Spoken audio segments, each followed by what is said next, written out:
Welcome to the Satori Lifestyle Satori Masters podcast, the ultimate resource for ambitious, hardworking school owners that want to get their business and their life to the next level. My name is Dave Kovar. I'm a lifetime martial artist, business owner, speaker, and author. My goal is to empower listeners with the knowledge and the tools they need to break through barriers and really get their business and their life to the next level. Thanks for watching and enjoy. Welcome to the Satori Lifestyle Satori Masters podcast. I'm your host, Dave Kovar. I'm super excited about today's guest. This is Dr. Joe Vitale. How are you, sir? I'm great. Look where I am. I've made it. Finally, I've arrived. When you get interviewed here, you know you're a success. Oh, there you yeah, or something. So, a quick background. Of course, Dr. Joe he's written almost 100 books. Is that correct? I'm told it's 90. I'm too busy writing books. Okay. Well, and I know I have read a few, and then it's interesting. Of course, I was first exposed to you when you started in The Secret, which was what, probably 20 years ago already. It's right at 20 years ago now. Hard to believe people are still talking about that movie from 2 decades ago. It's really crazy. And then a year ago-ish, I went online and I saw a post of you wearing a white belt with our logo in the background. And I go, that's Joe Vitale. I know him. He is training at one of our schools. That's right. And it's been great to get to know you. I've reached out, and getting to know you and hang with you a bit. And it's always fun when you meet someone you've looked up to and they're everything that you hoped they were to be and more. So I appreciate your friendship, and it's been great to get to know you. Thank you. That's a high compliment. Boy, my honor, my privilege. I'm grateful to know you. So thank you very much. Well, so what I thought, thank you for that.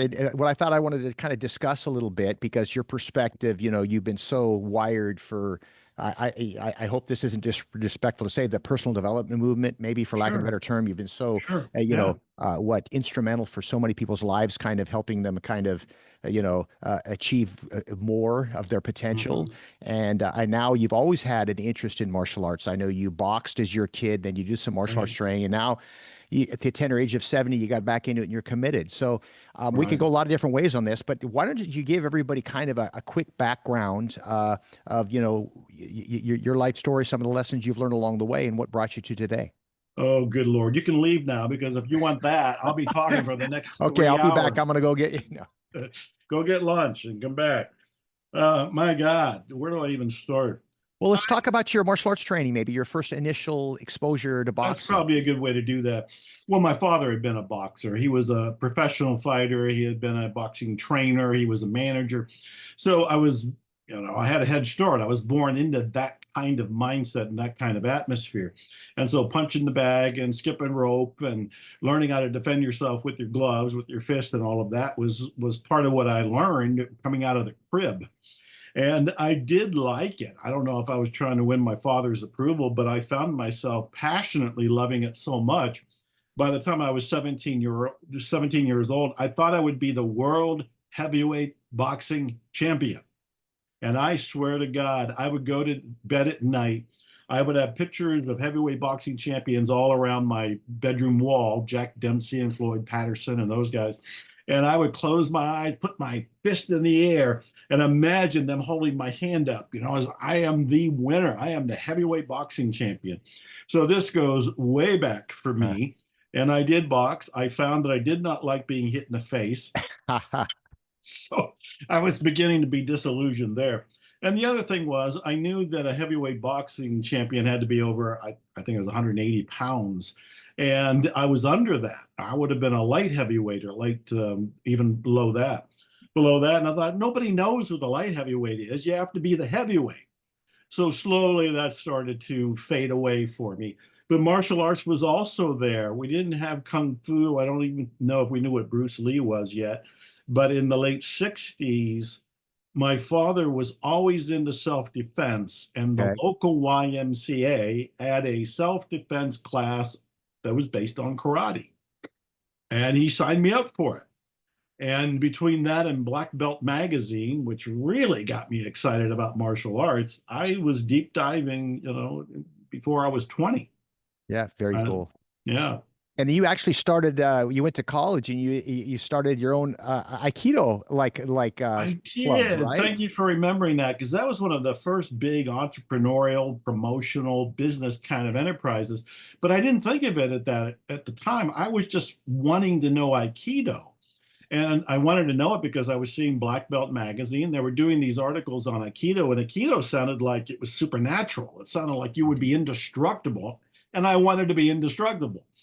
And I couldn't find an Aikido instructor. I even wrote to Black Belt magazine. They published my letter, probably, I don't know what it would have been, 1972 or so. Wow. And I said I was looking for an Aikido instructor. I'm in Northern Ohio, So cool. which is where I was, in a small town. And I did get people answering the ad, but they were in Guam and they were in other countries. It, I'm like, I'm 16 years old. I can't pay for your flight. Isn't it interesting how like people, the younger generation has no idea what the heck you're even talking about? And I remember actually we did a series of I was probably one of the first people to do instructional videos I started filming. Actually, we had an ad in Black Belt magazine in like 1981 or 82, and we Wow. did a series of videos. I had a older gentleman. He must have been the ripe old age of like 32 or something, who had all his video equipment. And he goes, "Hey, Dave, how about we do some more instructional videos?" So we would put together our ad for Black Belt magazine. You'd take these like stencils of the B, Huh? every letter individually. You'd stencil Right. out, and then Right. you'd put that in. Then it was mail order. It's like people can't even understand how that worked Yep. in this day and age. But It uh, was tedious. yeah, Well, no, you're right. I wanted to expand on that. In 1972, I had gone to Kent State University. I still wanted to learn Aikido, and I found out that the university would give me a classroom. They would give it to me for free if I started a club there. So I started the Kent State University Aikido Club. that's cool. No instructor, no sensei, no ads, no promotion, and no students. And then I went into a printer room, and this is back, you understand this. I wanted to make a flyer. It was my first ad that I ever wrote in 1972. I wrote it out, and then you had to set it by hand. You had to set the type Uh-huh. by Uh-huh. hand, Uh-huh. and you had to put the original over a big drum, and you had to roll it to make copies of it. I mean, it was tedious, but you didn't know it was tedious because this is what you did back then to Sure. get flyers done. And And I papered the university saying Kent State University Aikido Club. Then I thought, well, I still need an instructor. And I found one an hour away in Cleveland, Ohio. And I told him what I was trying to do. I said, I've started all of this only because I want to learn Aikido. And I need you to come here to me. And so I'll provide some other students. I already got the classroom. I got an ad here. If you'll make the drive, I don't remember if it was twice a week or what it was. He agreed. He came. that's so Now, cool. That's here's kind of like the classic, like if you build it, they will come, right? I mean, there's got to be a lot of like metaphysical metaphors in that story. well, there is, but the one thing I would say though is you can build it, but they're not going to come unless you tell them Okay. about it and give them a reason to come. And Okay. my flyer did this. Now, the downside of the story is I was not good at Aikido. I had so much of an upbringing as a street fighter kind of a mentality as a boxer. When they tested me in Aikido, and you're supposed to have these flowing dance-like moves, and you grab a wrist and you throw somebody and use your energy. I usually tried to punch them in the face. That's not usually the kind of the tenets of Aikido is It was generally as it we was think of it. not, and I thought, I don't think I have the peaceful warrior approach here. I'm more of the aggressive, blunt instrument kind of a guy. And so that kind of faded out. And so the karate, the boxing, the Aikido, it faded out as I pursued the dream of being an author. And in doing that, I was homeless. I was in poverty for 10 years. It was a long struggle. You mentioned me being in the self-help movement. When people ask how I got in it, I tell them I needed help. I got My first person, I don't my mean to laugh, client but I get was it. Yeah. me. Okay. Yeah. And yeah. Well, so tell me, you've done so many different things, and we can go so many different ways. What are some of the, everybody that knows you loves and respects you, and you always leave people better after an interaction.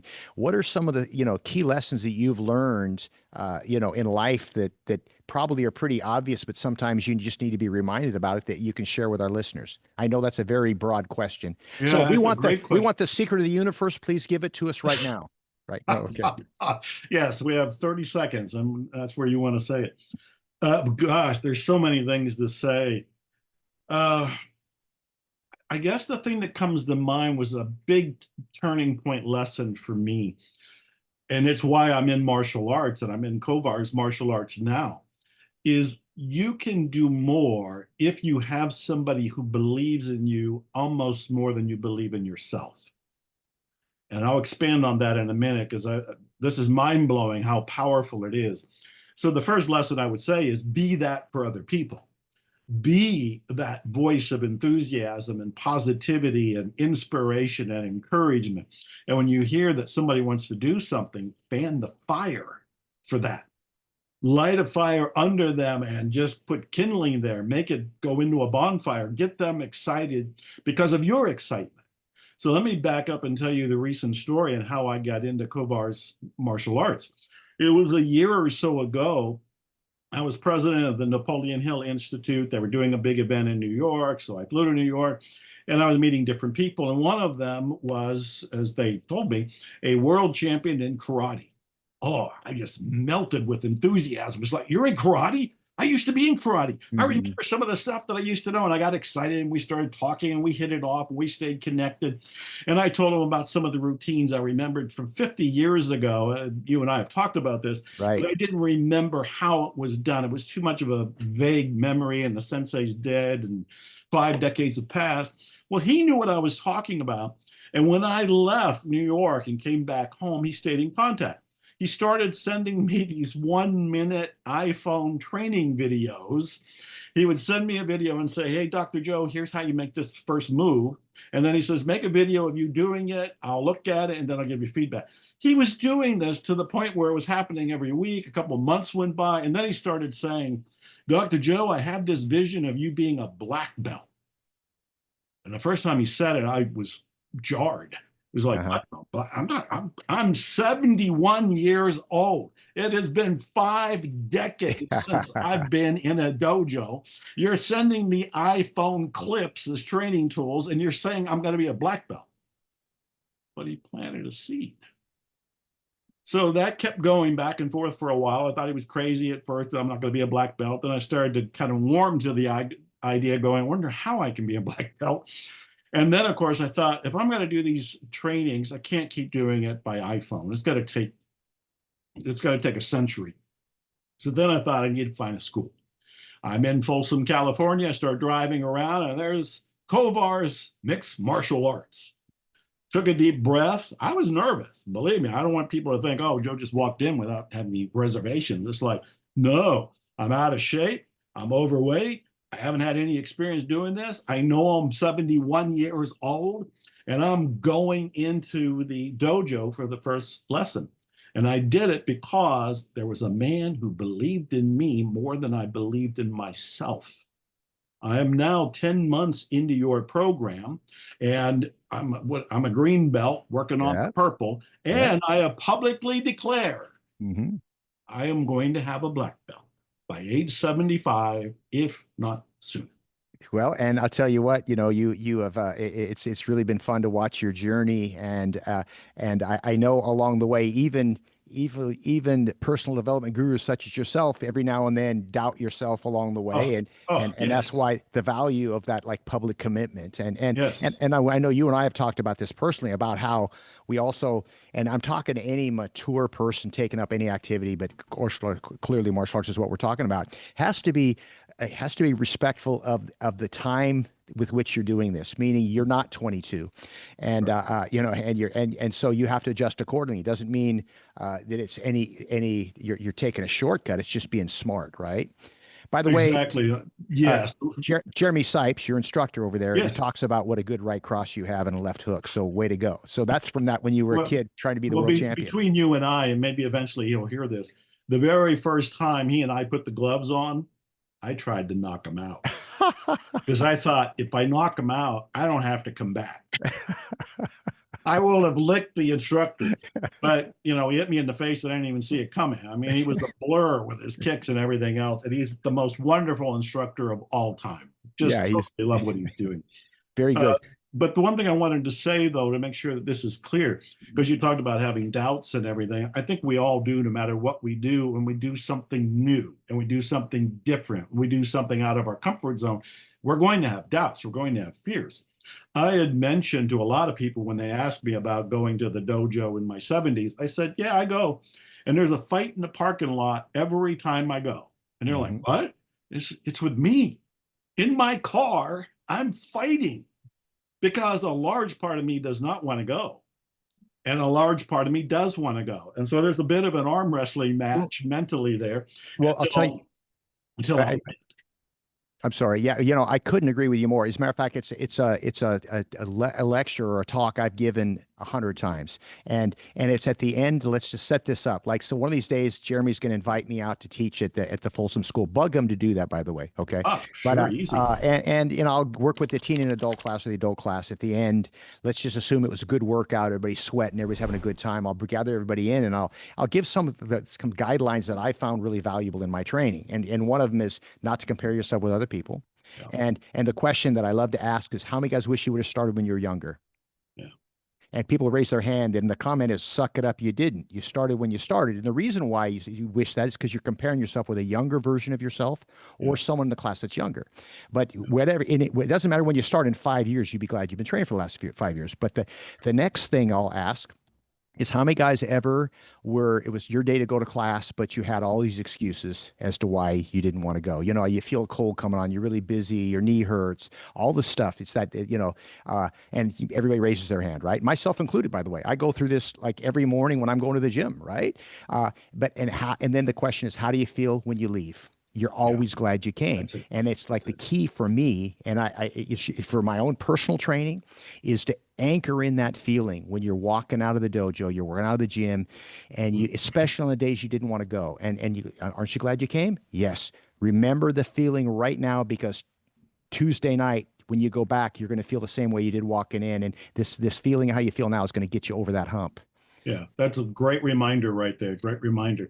I did the Body for Life contest with Bill Bill, Bill Phillips. Phillips, yeah. Yeah, I did 9 of them, got an honorable mention. And then a few years after that, I did his transformation camps and I got 3 medals for doing it. And I'm not saying this to brag, I'm saying this that I struggled with all of it. I was talking to my old trainer, he's back in Texas. I was talking to him just last night, and he confessed to me that when he was doing bodybuilding in the early days, and it was leg day, he would drive around the gym 6 times before he could park and get out. Uh, And I'm saying this so everybody relates to. I don't care whether you're going to climb a mountain or you're going to martial arts class or you're going to write a book, you're going to open a business. You're going to have concerns. You're going to have fears. You're going to have a part of you that says, hell with this. Nobody's going to care. Nobody's going to notice if you don't do it, but you will notice. 100%. Yeah, Yeah. two comments. So no more Bill Phillips. Those of you guys that aren't around along with, he was the person that really started his vitamin line was EAS, and he was the Yes. one that really started the whole 10, 12-week body transformation. It That's was right. really powerful. But a comment on what that ability to talk yourself into doing stuff you don't want to do. Mm. It's kind of like when you heard a kid, if you ever heard a kid say, "You're not the boss of me," right? And the Yeah. question I always think is, who's the boss of you? I'd like to think I'm the boss of me. But Oh, good. Yeah. but if I give into, I don't feel like it, I don't want to, if I give into that, I'm not the boss of me. Right? And Those I don't feel like, I don't want those are the boss. And so that's that chance to kind of make sure that you follow through on your commitments. That's kind of one of my mantras, one of my mastery mindsets is I keep my word with myself and others, because yeah. if once you lose that, man, nothing much gets Yeah. done. Well, actually, when people ask, how do you build confidence and how do you build self-confidence? My rule of thumb is you keep your word with yourself. The next level is you keep words with everybody else.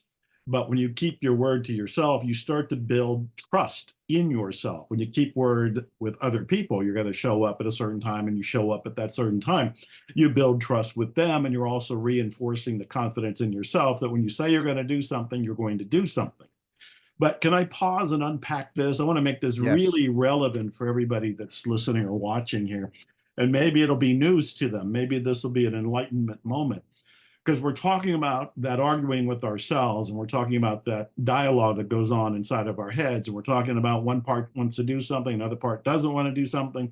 And I've confessed that for the longest time I would just have fights in the parking lot with myself. So what I have learned to share with people is Notice that you have these voices, but you are not these voices. Love it. Love it. This Powerful. is a spiritual, psychological insight for all of us. And it may be old news to somebody listening, but it may be breakthrough for somebody else. And it's a reminder to me that if I'm listening to these voices in my head, I have to pause and go, wait a minute, who's the observer here? The observer of this fight going on in my head is this spiritual, divine superpower within me. If I can align more with this superpower, if I can side more with the part of me that is in some traditions called the witness, the more I can side with that witness and just observe, the better choice I can make. Because I can observe both of them, and from that neutral perspective, I can go, oh, come on now, this is just a little kid who's 5 years old and is fighting about going to bed or going to gym. And the other part is a little bit older and is saying, I really do want to do this. Which one are we going to listen to?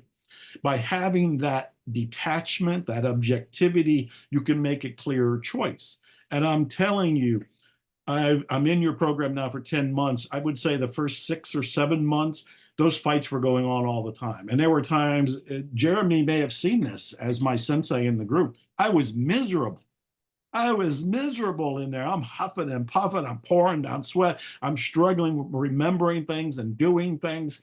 Now, as I've made more peace and been more aligned with this objective, neutral witnessing part, I go and do what I can do and I accept it.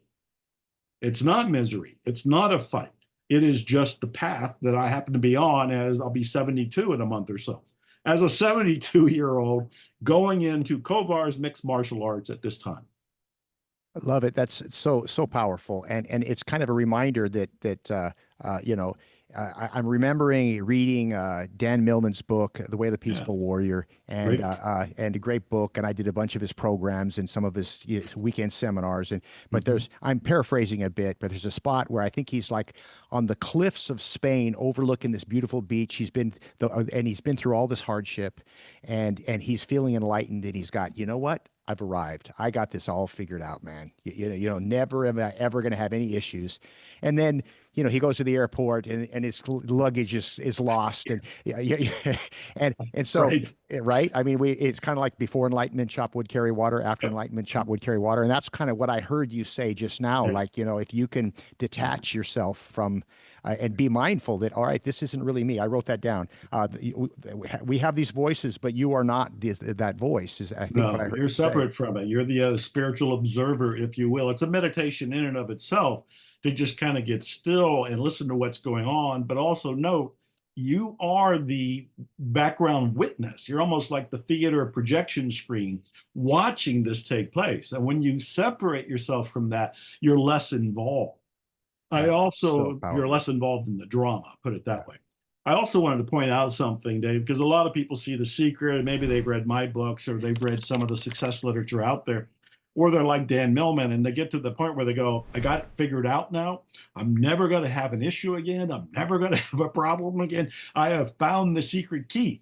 Well, I want everybody to know it was after The Secret, and I get all this fame and all this fortune and all this attention, and I'm on Larry King, and all these wonderful things are happening, and deals come in, more book deals come in, speaking engagements around the world. And I'm going, man, I'm on Easy Street here. I'm a walking celebrity in the self-improvement movement. And then there's something called COVID that pulls the rug out of everything in my life. And during it, a divorce, which pulls the rest of the rug out of my life. And during it, my father dies, my mother dies, my best friend dies, a family member attempts suicide in here. I develop a new relationship with somebody who develops neuro-Lyme disease and is on her deathbed, and I'm taking care of her during COVID, during divorce, during funerals, during grieving. And I decide, because everything looks like it's swampland in my life, I've been in Texas for 50 years, I'm leaving. I'm leaving. I'm packing up. I'm selling things. I'm giving away things. I'm starting a new life at that point at age 70 in California. And I'm saying all of this to say it's a big mistake to think that there will never be another rainy day or a pothole in your life. What we have to do is strap ourselves in and enjoy the ride as it goes up and as it goes down. The more we can be detached and observed and know tide goes out, tide comes in, it's just going to be the evolution of life. It'll be the same in our personal lives. You can get through it all, even with a smile on your face. Man, that is wisdom right there. Wisdom comes from experience remembered, like those life lessons. And what you said is so profound, but so important. And I remind myself, I journal a lot. And Yes. when times are challenging, I look back on my journal and I see other times that were challenging that I got through. And it gives me this confidence that, okay, yeah, you're not feeling that great. Just don't self-sabotage. Do the stuff you need to do anyway. Hey, I wanted to be respectful of your time. I wanted to ask one other question. Sure. A friend of mine had this movie premiere a few months ago, and he actually invited me to the premiere. Right. And it was an outstanding movie. It was called Zero Limits. Oh, wait a minute. That was your movie. That was me. Tell us a little bit about here you are. What made you go about doing this? Where can people see and find that Well, movie? ever since that, thank you for bringing it up, and thank you for you and your wife coming to the premiere. A wonderful moment, spine tingling for me. I mean, this is incredible. Well, ever since I was in the movie The Secret, I saw the power of a film. The movie The Secret was about the law of attraction, and part of me was like, why do we need a movie? That's been in books for hundreds to thousands of years. But I realized the average person does not read books. They do sit in front of their TV. They do go to the theater. They watch The Secret. And I remember thinking, I got 90 some books, but if I have a movie conveying the same information, I can reach more people. Well, it took forever, and it took 3 years worth of filming, but I now have the movie. It's called Zero Limits. It's already been nominated for 40 international awards. It's already won 27 film awards. Wow. Getting standing ovations. People can watch it on Amazon Prime, Apple TV, or the website zerolimitsmovie.com. Zerolimitsmovie.com. And the whole focus of the movie, as you know, because you and your wife saw it, is about exploring, do we actually have any limits? Can a man that's 72 years old move forward to get a black belt? Can somebody who's never owned a business before open a business? Can somebody who has a health challenge actually cure it, heal it, and help other people? Whatever it is that somebody might think is impossible or incurable, the movie is stretching us to question it. I have told people, whenever you hear yourself give an excuse, like, I can't do this because of fill in the blank, and you can name your parents, you can name the politics going on, you can name the times we're in, all of that is an excuse. All of that is a limiting belief.